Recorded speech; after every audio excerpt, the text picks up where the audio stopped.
Recently, I made a video titled Why Authors Can't Write Endings, in which I talked about several different shows that either ended poorly or are about to end, and why it's hard for authors to end stories. I started the video off by talking about Attack on Titan, which most of you probably already know did not have a good ending. I explained how I don't fault the author Ishiyama for messing it up. However, there was a segment of the video I added after seeing an interview with him discussing how he felt he couldn't change the ending, which is completely untrue. The entire point of storytelling is that you have the freedom to do what you want, which is why later on in the video I discussed Jujutsu Kaisen, which took that freedom and ruined itself with it. Most of the people agreed on my stance about Attack on Titan, but some others had a lot to say about it, which is what I'll be addressing in this video. Before we get started, if you could subscribe, it would mean a ton. Like the video, dislike it if you don't, and comment your own opinions because I'd love to hear your feedback.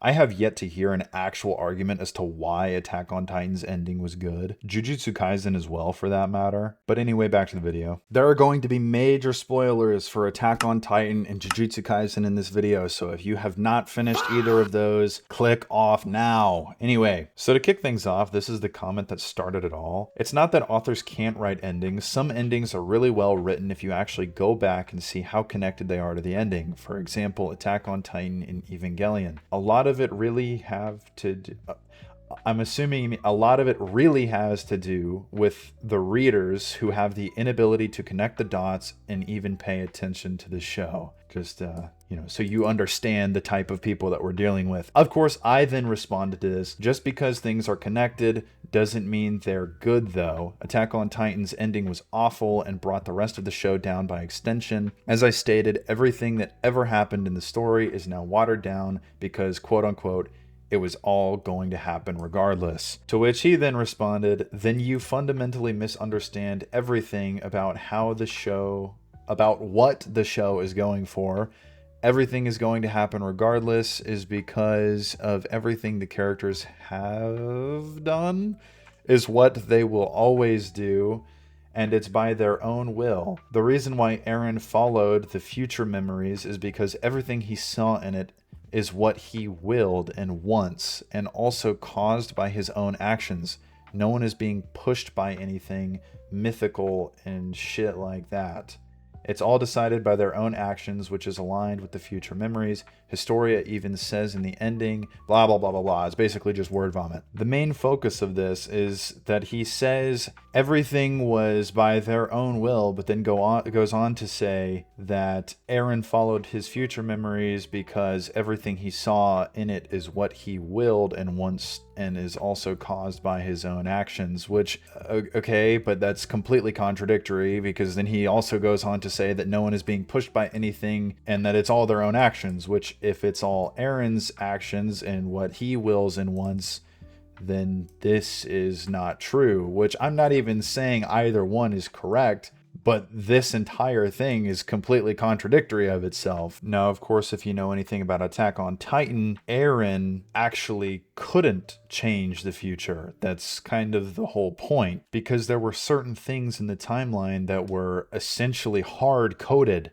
into it and could not be changed, which is what my entire problem with the story was. So then, of course, I respond by saying, you do realize that needing to try and explain it this much to even try to come close to quote-unquote what happened is what ruins any and all emotional scenes that happen throughout the story to begin with, because at the end of the day, everything you just said is an excuse to try to make sense of an objectively bad plot point that should have never been added in the first place. That's not good storytelling. As well as also saying that everything was fated to happen ruins the outcome of every important or sad scene in the show, which is entirely true. Saying that something is fated to happen and is completely unchangeable absolutely kills emotional scenes, especially when you rewatch them, because you know that no matter what anybody would have done, it was going to happen anyway, which I have a huge problem with, because the entire time you're watching these stories and these shows, you're thinking, like, when you see sad stuff or when you see something bad happen, you think of, oh, well, if they would have done this differently or if they would have done something else. Now it's no longer that, because now there is no possible way that they could have changed anything. It was just gonna happen from the beginning. But anyways, then he goes on to say that, but everything wasn't fated to happen, which is not true. I literally explained it. It's compatibilist. What the fuck? Anyway, I literally explained everything. It happened because it's what the characters chose. What happens in future memories is because it's what they wanted, and most importantly, by the way, this is so hard to read. Like, it's, dude, the spelling mistakes are making this impossible to record. I've done like 3 takes and we're only like 4 comments in. This is so bad. Okay, anyway, what Aaron wanted, even if he hates it, it's literally all in line with so many themes in AOT, especially the nature versus nurture theme. Before making some shitty video essay like this, at least try to analyze and understand the series from the beginning, but it seems you're incapable of that. So of course, we have to go to name calling and, you know, basically saying that I'm stupid and can't watch the show or don't understand anything about the series, when everything that he just said is completely untrue. So of course I go in and I comment the exact chapters to find where it shows that the timeline was fixed and unalterable. To which he continues to go on and just pay fucking attention, you will get it, blah blah blah blah blah blah blah. Now then, we do have a couple good comments and responses to this, because this is all just one line of comments, and this is by somebody else, and they say, it depends whether you believe destiny is possible or not. If we could see the future, would we be able to change it? If you saw yourself make a certain decision, would you be able to choose differently when you get there? If the future you also saw the future, then you're making that decision with the same information. That's the reasoning for fixed stories, or fixed timelines in stories, in contrast to the alternate timeline stories like Steins Gate or the Marvel Universe. Plenty of fictional works use this fixed timeline, Dark being one of the most obvious examples, but also Harry Potter. When Harry was saved from the Dementors, he thought it was his father who saved him, but it turns out it was himself all along. Now, although this comment is completely right, the big problem with Attack on Titan was never that it quote unquote didn't make sense. It's that it was completely unnecessary to be added in the beginning. So yes, you are completely right. Fixed timelines and stories does work, and it is a cool idea to have, but not in a show like Attack on Titan that is so far removed from the idea of time travel, it's insane. This would be like if The Walking Dead randomly added fucking time travel.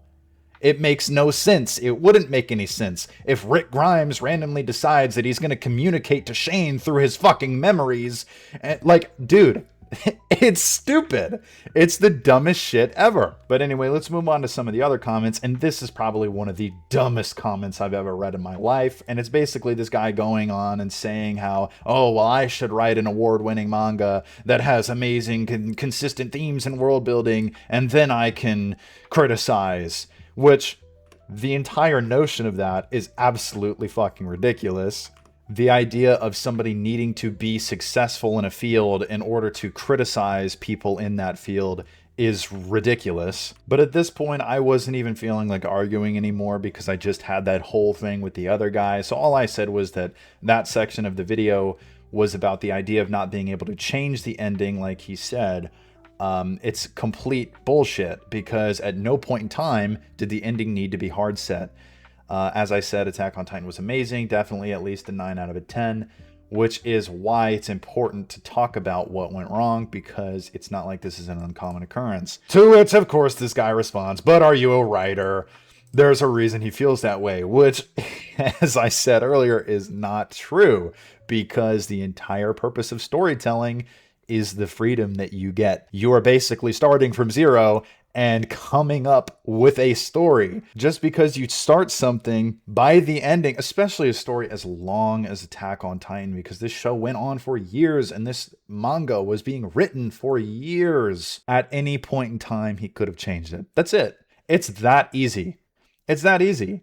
Now, I get maybe he had an idea on what he wanted to do, and it was really hard for him to stray from that idea. But it is still possible. You still can. You don't need to fully add time travel. You don't. You could have, and like, listen, because in my opinion, even the seeing future memories or seeing past memories or whatever is still kind of reaching. Like seeing past memories, that's the big one. Seeing past memories for me is kind of like reaching already, because once again, what Attack on Titan is at its base, or like originally, where it is a story about humanity almost being driven to extinction, forced to hide in walls from man-eating titans, like that being added into it is still kind of like but it makes it's a little easier for that to be added than full on time travel where you're able to communicate with people through memories. Like, it's absolutely unnecessary. But anyway,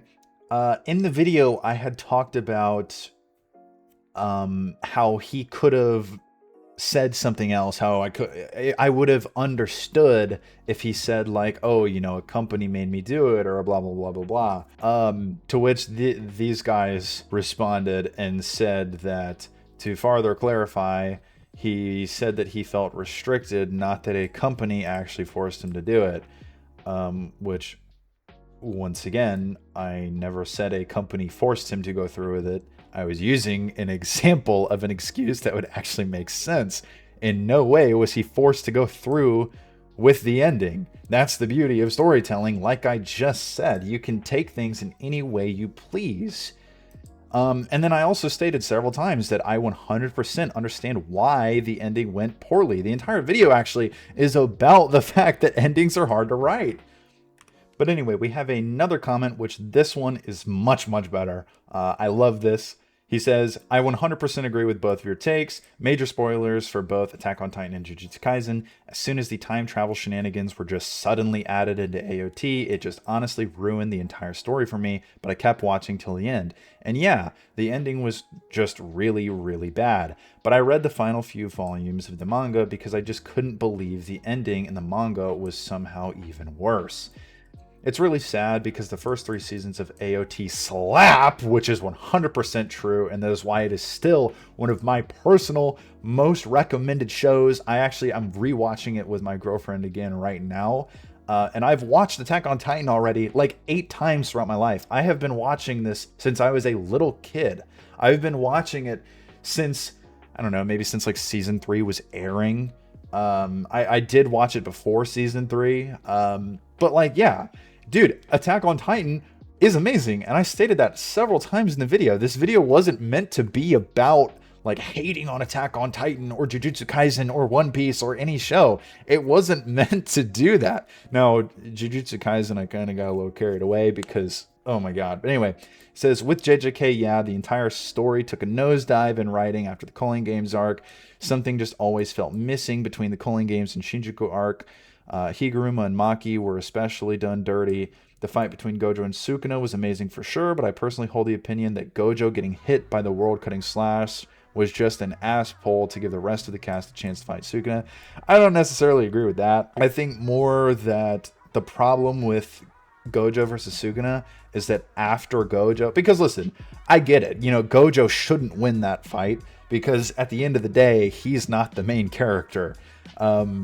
And he's not even like, I don't know. He just, of course, it shouldn't just be, oh, Gojo pulls up and saves the day. Like, it shouldn't be that. And I wouldn't want it to be that. But Gojo versus Sukuna on its own is great. It's what comes after. It's the fact that everybody after Gojo is completely unready. Like, even some of the strongest people there, even Yuta, who is honestly easily probably the strongest one to show up after Gojo dies, which, dude, the fact that he gets no diffed should tell you everything you need to know about the rest of the cast. Like, they're just not ready. None of them are ready. Like, if even Yuta isn't on the level, like, if he isn't on that level and he's the strongest of all of them, then, I mean, I really don't know, bro. Something needed to be added. And, you know, this, once again, not even trying to hate on Jujutsu Kaisen. Truly, it's really simple. All it needed was just like a couple more arcs, like two more arcs, one at least, of just pure character development. Because, like, I mean, I stated this in the video. The Culling Games added, I think it was like 21 new characters. It was something like that. I don't know the exact number off the top of my head. But it added a crap ton of characters all of them with really cool, unique powers and abilities and really cool character looks and shit. And it's like, okay, you know, that's cool and all. And then it's just the end of the story and you don't get to see them ever again or get to hear anything actually about them. Like, it's really sad because, and you know, of course, that's not including all of the characters that were not finished yet and all sorts of, you know, whatever. Jujutsu Kaisen really just needed some more seasons, but that's besides the point. Essentially, to wrap all of this up, all I said was, just because something makes sense doesn't mean it's good.